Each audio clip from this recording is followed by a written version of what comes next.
Hey, what's up? Is money real? Of course, money's real. We work for it, we use it to buy groceries, pay for rent, etc., etc.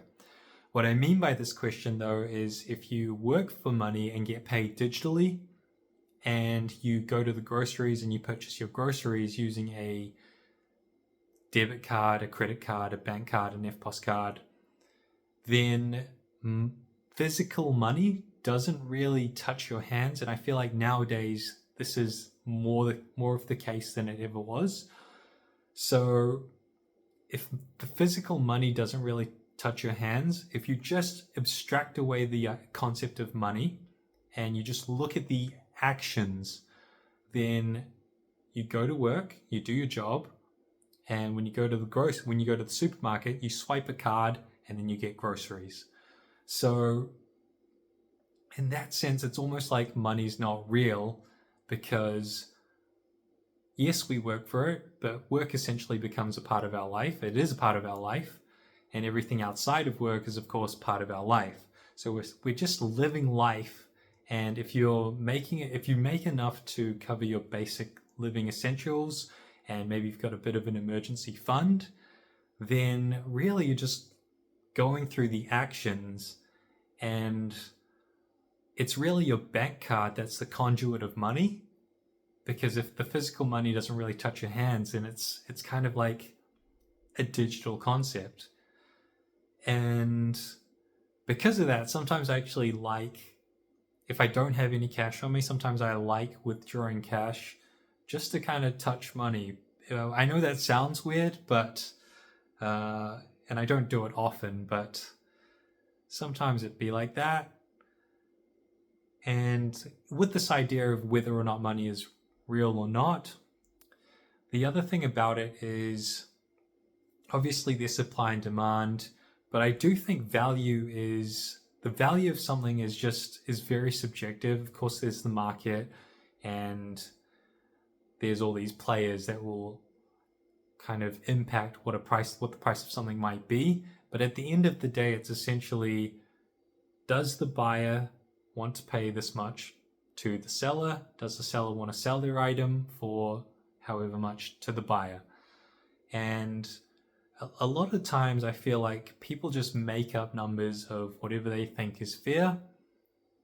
Obviously not for everything, but you could look at art, expensive art, which could have a wild priceless price tag to it. And it's not necessarily reason based, but I guess if people can afford it, that's for them to decide. Another interesting place to get to or another reason why money might not feel real sometimes is, I've got a list here actually. So when you start having money to spend, maybe you'll get a nice meal. Let's say that's $50. Now you start making a little bit more money and you decide you want to get some new clothes. Maybe you want to dress better for work. Let's say that's around $200 for something really nice. What's the level up from that? Maybe a domestic holiday. Let's say that's about $1,000. What's the level up of that? Probably something in the technology range, maybe a new phone, a new laptop. That could be anywhere from like $2,000 to $3,000 these days for something that's on the higher end, maybe like a brand new iPhone or a MacBook. Then what's the level up of that? I would say maybe an international holiday, and I'd price that maybe at around $6,000 to $7,000. So you start making a little bit more money. What's the level up of that? Maybe a car, and I would price that around $12,000. What's the level up of a car? This is where it gets really interesting, because for all those previous items, it's roughly around 2, 3, 4, 5x whatever the item before it was. But the level up from a car, in my opinion, is a house. And a house, let's say a 2 to 3 bedroom house, is probably like $850,000. So that's like a 70x, which is such a big difference from a car. And some of these, like a car is not something that you'd buy every day. It's like a long-term play.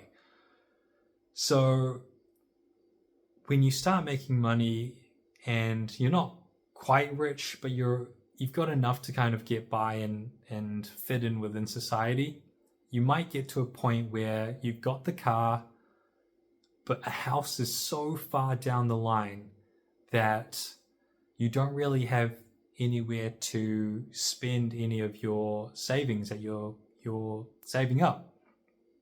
So in that sense, money might also not feel real, because if you don't use the money, is it really real?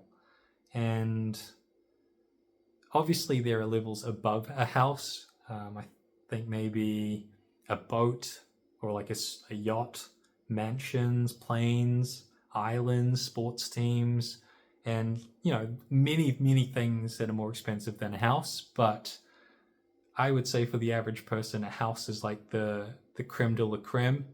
That's kind of the goal, the American dream, if you will, if you wish. But yeah, I feel like most people might find themselves in that interesting position. And I almost wonder, I would kind of put millennials in this position where they're finding themselves in this in between, where they can't quite get the house, but they don't want to just keep saving money. And so what else is on that list that makes sense to use money on? You can only buy one car. I mean, if you're maybe you could start looking at luxury items, but I don't think that's on the radar for most people. So if you've got a car, you probably don't need a second one. So really it comes down to holidays. And I think that's where a lot of people are going towards nowadays, because it's more affordable, it's within range, it can increase the quality of your life, bring you new experiences, new learnings, experience new culture. And yeah, it's an interesting place to be, and perhaps another reason why I think sometimes money might not be real. But yeah, because if you don't have anywhere to spend the money,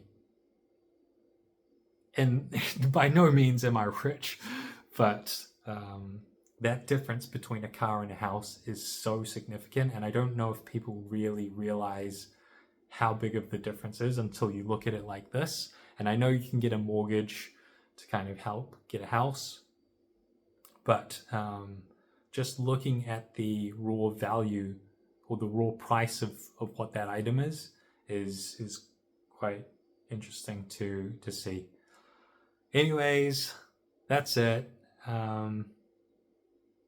Money is real, but if you manage to abstract the concept and kind of live your life, it's maybe not real in some ways. Of course it is. But yeah, thanks for watching. See you next time.